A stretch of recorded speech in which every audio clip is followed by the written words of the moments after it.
প্রতি বছরের মতো এবারও মাহে রমজান উপলক্ষে সম্প্রীতির দাওয়াতে ইফতার আয়োজন করলেন পুরাতন মালদা পৌরসভার ২০ নম্বর ওয়ার্ডের মির্জাপুর কোহিনুর স্মৃতি সংঘের সদস্যরা। রবিবার ১৫তম রোজা শেষে কোহিনুর স্মৃতি সংঘের পক্ষ থেকে এলাকার হিন্দু মুসলিম উভয় সম্প্রদায়ের মানুষকে নিয়ে ইফতার পার্টির আয়োজন চোখে পড়ে। উপস্থিত ছিলেন পুরাতন মালদা পৌরসভার ভাইস চেয়ারম্যান তথা ২০ নম্বর ওয়ার্ডের কাউন্সিলর শফিকুল ইসলাম, ১২ নম্বর ওয়ার্ডের কাউন্সিলর বিভূতিভূষণ ঘোষ, ৭ নম্বর ওয়ার্ডের কাউন্সিলর শত্রুঘ্ন সিনহা বর্মা, ৮ নম্বর ওয়ার্ডের কাউন্সিলর শ্যাম মণ্ডল, প্রাক্তন কাউন্সিলর নবরঞ্জন সিনহা সহ আরও অনেকেই।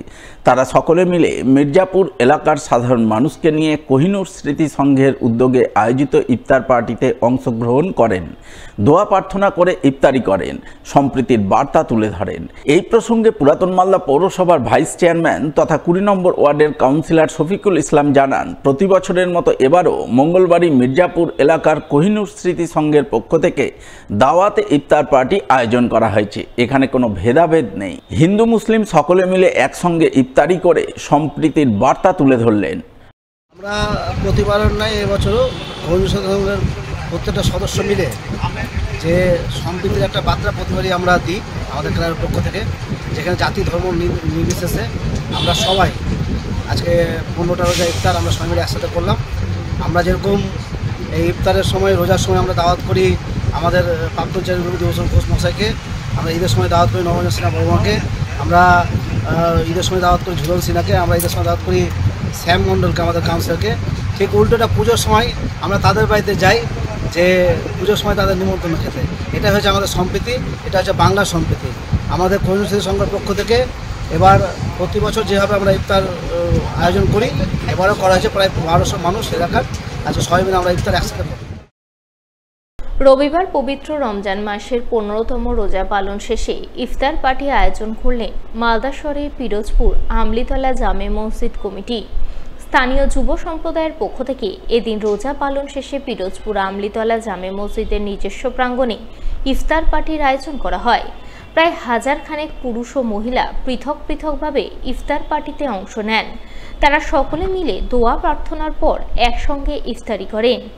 এদিনের এই ইফতার পার্টিতে উপস্থিত ছিলেন পিরোজপুর আমলিতলা জামে মসজিদের সর্দার মোহাম্মদ রামিনুজ্জিন সহ এলাকার বিশিষ্টজনেরা।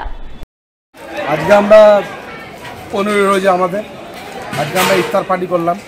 আমাদের এখানে সকল মানুষ আমরা নিমন্ত্রণ জানিয়েছিলাম যে আপনারা আসুন। আজকে আমাদের ১৫ রোজা, আমাদের সমাজের যে যুব সমাজ আছে, ইয়ং ছেলেরা, তাদের ব্যবস্থাপনায় আজকের এই অনুষ্ঠান প্রায় ১০০০ খানেকের উপরে আমরা আয়োজন করেছি। মালদা জেলা পরিষদের সভাধিপতি লিপিকা বর্মন ঘোষের উদ্যোগে তৃণমূল আইটি সেলের কর্মীদের নিয়ে এক সাংগঠনিক সভা ও ইফতার পার্টি হয়ে গেল রবিবার। এদিন মালদা শহরে আয়োজিত এই সাংগঠনিক সভা ও ইফতার পার্টিতে তৃণমূল আইসি সেলের কর্মীরা অংশগ্রহণ করেন। উপস্থিত ছিলেন জেলা তৃণমূল সভাপতি আব্দুর রহিম বক্সি, জেলা পরিষদের সভাধিপতি লিপিকা বর্মন ঘোষ সহ অন্যান্যরা। তারা সকলে মিলে প্রথমে তৃণমূল আইটি সেলের কর্মীদের মুখ্যমন্ত্রী মমতা বন্দ্যোপাধ্যায়ের বিভিন্ন উন্নয়নমূলক কর্মকাণ্ডের প্রচার আরও বেশি করার আহ্বান জানান।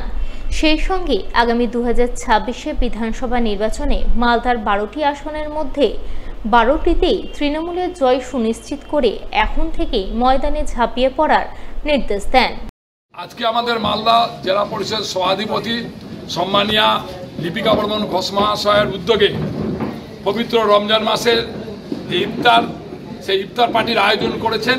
সেখানে তিনি আমাদের সমস্ত সোশ্যাল মিডিয়া তৃণমূল কংগ্রেসের যারা আছে বিভিন্ন অ্যাঙ্গেলের তাদের সবাইকে তিনি এখানে ডেকেছেন। সমস্ত সদস্য মালদা জেলার আইটি সেল তৃণমূল কংগ্রেসের তারা এখানে উপস্থিত হয়েছে। আমরা তাদেরকে আন্তরিকভাবে ধন্যবাদ জানাচ্ছি। তৃণমূল কংগ্রেস মালদা জেলা কমিটির পক্ষ থেকে আমাদের জেলা পরিষদের সভাধিপতি লিপিকা বর্মন ঘোষ মহাশয়কে আমি আন্তরিক ধন্যবাদ জানাচ্ছি যে তিনি এই ধরনের কর্মসূচির মধ্য দিয়ে সমস্ত জন আইটি সেলের ছেলেকে উপস্থিত করেছেন, যার মাধ্যমে বর্তমান যে রাজনৈতিক পরিসরকে নষ্ট করে দেওয়ার চেষ্টা করছেন বিরোধী দলনেতা বিজেপি, ধর্মের নামে মানুষকে বিভাজন করছেন, দাঙ্গা লাগিয়ে দেওয়ার চেষ্টা করছেন এবং মানুষ যাতে নিজের মধ্যে ভাগ হয়ে দাঙ্গার মধ্যে পড়ে যায় সেই ব্যবস্থা তিনি করছেন। তার বক্তব্যের মধ্য দিয়ে তাকে ধিক্কার জানিয়ে তার বিরুদ্ধে নিন্দা প্রস্তাব এনে তার বিরুদ্ধে লাগাতারভাবে তিনি যে কাজ করছেন তাকে রুখে দেওয়ার জন্য আজকে এই সভায় আলোচনা হয়েছে।